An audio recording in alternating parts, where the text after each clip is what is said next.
Bonjour, je suis Claude Revel, directrice du développement du think tank Schema Publica.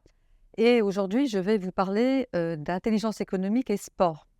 Alors, ça a l'air bizarre, les deux ensemble, c'est pas commun, et ben pourtant, c'est plein de liens.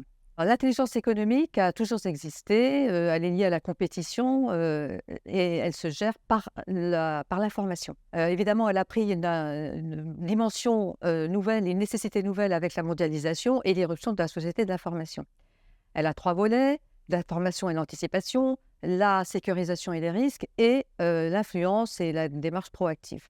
De son côté, le sport est non seulement un objet social qu'on connaît, la pratique et cetera, mais c'est un objet économique. C'est une industrie qui représente au plan mondial entre 600 et 800 milliards selon les évaluations de dollars. En France, le marché est évalué à environ 77 milliards par l'Observatoire de la BPCE, qui fait autorité, et on a environ 116 000 entreprises. Donc, c'est une véritable dimension économique et on a une concurrence. C'est-à-dire que ces entreprises vont travailler à l'étranger. Elles ont des concurrents internationaux, des Américains, des Britanniques, d'autres Européens et les pays dits du Sud, la Turquie, la Chine, le Maroc, etc. On a toutes les dimensions de l'intelligence économique, puisque là, il faut donc connaître ses concurrents, connaître toutes les opportunités. On a aussi la sécurisation vis-à-vis de ses concurrents, vis-à-vis de toutes les manœuvres qu'ils peuvent mettre en œuvre, et vis-à-vis d'un sujet qui prend beaucoup d'ampleur aujourd'hui, qui est l'intégration, l'application de plus en plus grande des fonds, et notamment de fonds étrangers, de fonds souverains, privés ou souverains, dans les clubs, notamment les clubs français. Ils adorent la France, et européens plus général. Donc évidemment, on n'est pas contre ça, mais l'intelligence économique permet de profiler, de savoir si ce sont des gens sérieux, si ce sont des gens qui ont l'intention de développer réellement le club ou l'entreprise, ou bien simplement de se servir de ces actifs, que ce soit des actifs économiques ou des actifs humains. Les sportifs sont des actifs en tant que soi, en tant que tels. Il y a un autre sujet très intelligence économique dans le sport, c'est la concurrence des modèles sportifs.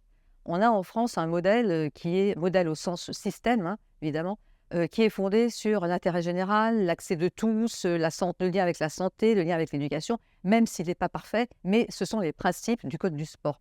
Dans d'autres pays comme les États-Unis ou comme la Chine, on n'a pas du tout les mêmes principes. Aux États-Unis, le sport est fondé, son développement est fondé sur les universités privées, sur les entreprises privées, avec le sport entertainment, le sport spectacle. En Chine, on a une manière plus autoritaire de gérer les choses pour dégager des grands champions. Bref, donc on a une concurrence et il faudrait, enfin nous, on souhaite que notre modèle continue à être un modèle comment dire, important et suivi.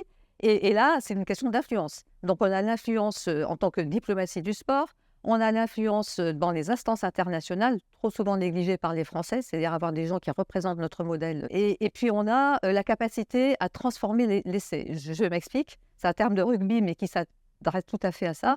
Par exemple, avec les Jeux olympiques, on a des vitrines extraordinaires, on va avoir des vitrines, enfin j'espère, extraordinaires de toutes nos capacités. Et il faut être capable de les exploiter ensuite à l'étranger, d'en faire la valorisation, la promotion, comme ont fait nos amis britanniques après les JO de 2012 de manière extraordinaire. Et ils voguent toujours, ils surfent toujours sur ça. Et la troisième et dernière question concernant l'intelligence économique et le sport relève de la souveraineté, puisque l'intelligence économique sert aussi à maintenir notre souveraineté.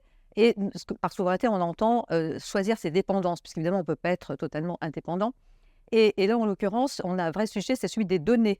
Dans le sport, on a énormément de données en France, dans les clubs, etc. On les tient bien par rapport à d'autres pays. Ce sont des données assez nombreuses et surtout utilisables. Et donc, elles font l'envie, je dirais, d'un certain nombre de grandes entreprises qu'on peut connaître, hein, des grandes entreprises multinationales de l'information. Bon, on ne va pas les citer. Mais sachez qu'elles sont fortement intéressées à les récupérer. Et souvent, en plus, on les paye pour ça, puisque la commande publique, souvent, s'adresse à ces grandes entreprises pour gérer les informations. C'est quand même un tout petit peu dommage quand, notamment, elles sont soumises à des lois extraterritoriales. Voilà, donc on pourrait continuer très longtemps, mais l'intelligence économique et le sport font décidément très, très bon ménage et ont intérêt à ce que le couple continue longtemps. Vous pourrez retrouver toutes ces analyses et développements et d'autres dans notre rapport de Schema Publica, le sport de demain, disponible sur notre site. Merci.